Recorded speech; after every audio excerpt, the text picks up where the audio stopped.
Hi అండి, welcome to సాయిస్ kitchen. బాగున్నారండి మీరు? మేమైతే బాగున్నామండి. ఇప్పుడైతే నేను బీరకాయ పచ్చడి చేసి చూపిస్తానండి. బీరకాయ పల్లీలతో పచ్చడి అయితే చేసి చూపిస్తున్నాను. చూడండి, నేనైతే ఒక పెద్ద సైజు బీరకాయని తీసేసుకున్నానండి. పొట్టు మాత్రం ఎక్కువ తీసేసుకోకండి. ఈ విధంగా తీసేసుకోండి, లైట్గా తీసుకుంటే సరిపోద్ది. ఇప్పుడు ఒక బీరకాయ తీసేసుకున్నాను. 1 కప్పు అయితే పల్లీలండి, 2 టమాటాలు, ఒక 10 లాగా పచ్చిమిర్చి తీసుకున్నాను. మీరు కారం తినే బట్టి చూసుకొని తీసుకోండి. నిమ్మకాయ సైజు అంతా చింతపండు అండి, కొద్దిగా ఒక 10 వెల్లుల్లి రెబ్బలు, కొద్దిగా అల్లం అండి. ఇవి తీసేసుకొని ఇప్పుడైతే స్టార్ట్ చేద్దాం. ఇప్పుడైతే స్టవ్ ఆన్ చేసుకుందాం అండి.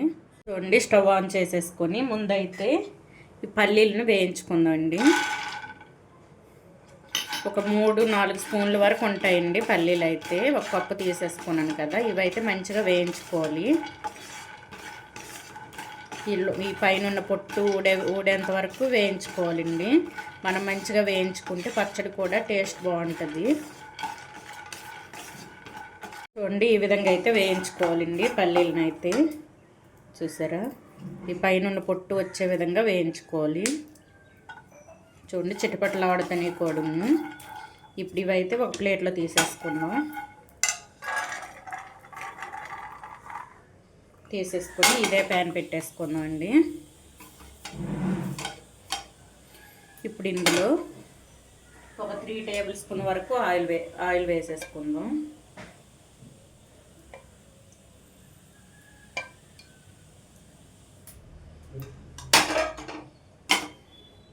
ఇందులో అయితే పచ్చిమిర్చిని కొద్దిగా ఘాట్లు పెట్టేసుకున్నానండి. ఈ విధంగా ఘాట్లు పెట్టేసుకోవాలి. కొద్దిగా ఘాట్లు పెట్టేసుకొని వేసుకుంటాను. నేనైతే ఒక 10-11లా తీసేసుకున్నానండి. ఇది కూడా మంచిగా వేయించుకోవాలి. ఇందులోని కొద్దిగా ధనియాలు, కొద్దిగా జీలకర్ర అండి. 1 టేబుల్ స్పూన్ వరకు ధనియాలు, టేబుల్ స్పూన్ వరకు జీలకర్రని అయితే తీసేసుకున్నాను. ఈ మొత్తం కూడా మంచిగా వేయించుకోవాలి. ఈ మిర్చి కూడా మంచిగా వేగాలండి. మనకి ధనియాలు, జీలకర్ర, మిర్చి ఇవన్నీ కూడా మంచిగా వేయించుకోవాలి. చూడండి, ఈ విధంగా అయితే వేగాలండి పచ్చిమిర్చి మనకి. ఇప్పుడైతే ఇందులో బీరకాయ ముక్కల్ని వేసుకుందాం. చూడండి, ముక్కలు కట్ చేసుకున్నాను. ఇవైతే వేసుకొని ఇందులోని టమాటానండి, నేనైతే 2 టమాటాలు తీసుకున్నాను కదా, ఇవైతే ఈ విధంగా ముక్కలు కట్ చేసి వేసుకుంటున్నాను. ఈ మొత్తం కూడా ఈ బీరకాయలో ఉన్న వాటర్ ఇవంతా కూడా బయటకు వచ్చేంత వరకు వేయించుకోవాలండి. చూడండి, మొత్తం కూడా కలిపేసుకోవాలండి. ఈ విధంగా కలిపేసుకొని మూత పెట్టి ఉంచేసుకుందాం. మూత పెట్టి ఈ బీరకాయలో ఉన్న వాటర్ మొత్తం బయటకు వచ్చేంత వరకు మగ్గించుకోవాలండి. ఇందులోనే చింతపండును కూడా వేసేసుకుందాం. నిమ్మకాయ సైజ్ అంతా చింతపండుని అయితే తీసేసుకున్నానండి. చింతపండుకు బదులు నిమ్మకాయ రసం అయినా వేసేసుకోవచ్చు మనం మిక్సీ పట్టేటప్పుడు. ఈ విధంగా వేసేసుకొని టేస్ట్కి సరిపడా ఈ కల్లుప్పు కూడా ఇప్పుడే వేసుకుంటానండి. కొద్దిగా వేసుకోండి, చాలకపోతే సాల్ట్ వేసుకోవచ్చు. ఈ విధంగా వేసేసుకొని ఇప్పుడైతే మూత పెట్టేసుకుందామండి. చూద్దామండి బీరకాయ మనకు మగ్గిందో లేదో. చూడండి, ఈ విధంగా అయితే మనం మగ్గించుకోవాలండి. ఇప్పుడు ఇదైతే రెడీ అయిపోయింది. మీరైతే బీరకాయని చెక్ చేసుకొని వేసుకోవాలండి, ఎందుకంటే ఒక్కొక్క బీరకాయ చేదు ఉంటుందండి. చెక్ చేసుకొని వేసేసుకోండి. ఇదండి, నాకైతే ఇది మగ్గిపోయింది. ఇప్పుడు ఇది పక్కన పెట్టేసుకుందాం. స్టవ్ను ఆఫ్ చేసేసుకొని చూడండి, ఇదైతే పూర్తిగా చల్లారనివ్వాలండి. ఇది చల్లారే లోపు అయితే శనగ పల్లీలు ఉన్నాయి కదండి మనకి, పల్లీలు ఇంకా వెల్లుల్లిపాయలు, అల్లం ఇవైతే మిక్సీ పట్టి చూపిస్తానండి.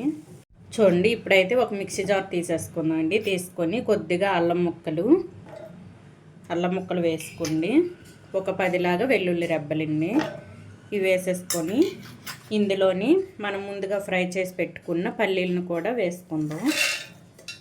వేసేసుకొని ఇది కచ్చపచ్చగా మిక్సీ పట్టుకుందాం అండి. ఇప్పుడు చూడండి ఈ విధంగా అయితే కచ్చపచ్చగా మిక్సీ పట్టుకోవాలండి. ఇది పట్టేసుకొని ఇప్పుడైతే మనకి బీరకాయ ముక్కలు కూడా చల్లగా అయిపోయింది, అవి కూడా వేసేసుకుందాం. ఈ బీరకాయ ముక్కలను కూడా వేసేసుకుందాం అండి. మొత్తం అన్నీ కూడా వేసేసుకొని మెత్తగా మిక్సీ పట్టుకోవాలి. చూడండి ఈ విధంగా మొత్తం కూడా వేసేసుకొని ఇప్పుడు ఇదైతే మెత్తగా కొంచెం కచ్చపచ్చగా మిక్సీ పట్టుకున్నా పర్వాలేదండి, మెత్తగా పట్టేసుకున్నా పర్వాలేదు. ఇప్పుడు ఇదైతే మిక్సీ పట్టి చూపిస్తానండి. చూడండి ఈ విధంగా మిక్సీ పట్టుకొని ఇందులో అయితే కొద్దిగా కొత్తిమీరను కూడా వేసుకోండి. ఈ విధంగా కాడలతో పాటుగా వేసుకోవచ్చండి. ఇప్పుడు ఈ విధంగా వేసేసుకొని మెత్తగా మిక్సీ పట్టుకోవాలి.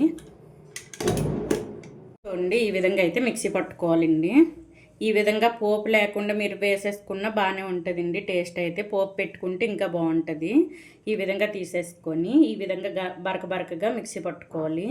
ఇప్పుడు ఇదైతే పక్కన పెట్టేసుకొని పోపు కోసం అయితే చిన్న మూకుడిని అయితే పెట్టేసుకున్నానండి. పెట్టేసుకొని ఇందులో 1 టేబుల్ స్పూన్ వరకు ఆయిల్ వేసేసుకోండి. 1 టేబుల్ స్పూన్ వరకు వేసుకుంటే సరిపోద్దండి.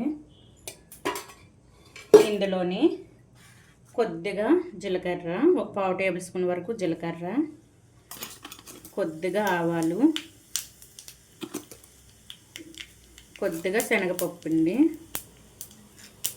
ఇది వేసేసుకొని ఇందులోని ఒక ఎండుమిర్చి అండి చిన్న చిన్న ముక్కలుగా కట్ చేసి వేసుకుంటాను. ఇందులోనే కొద్దిగా కరివేపాకు. ఈ పోపు పెట్టుకోకపోయినా పర్వాలేదండి, నేనైతే ఇంకొంచెం టేస్ట్ రావడం కోసం అయితే నేను పెట్టేసుకుంటాను. ఈ విధంగా ఇవన్నీ కూడా మంచిగా ఫ్రై చేసుకోవాలి. ఈ ఫ్రై చేసుకున్న దీనిని మనం మిక్సీ పట్టుకోవడం కదండి బీరకాయ పచ్చడి, అందులో అయితే వేసేసుకోవడమే. ఇప్పుడు ఇదైతే వేగిపోయిందండి, బీరకాయ పచ్చడిలో వేసేసుకుందాం. ఈ పచ్చడిలో అయితే వేసేసుకుందాం అండి.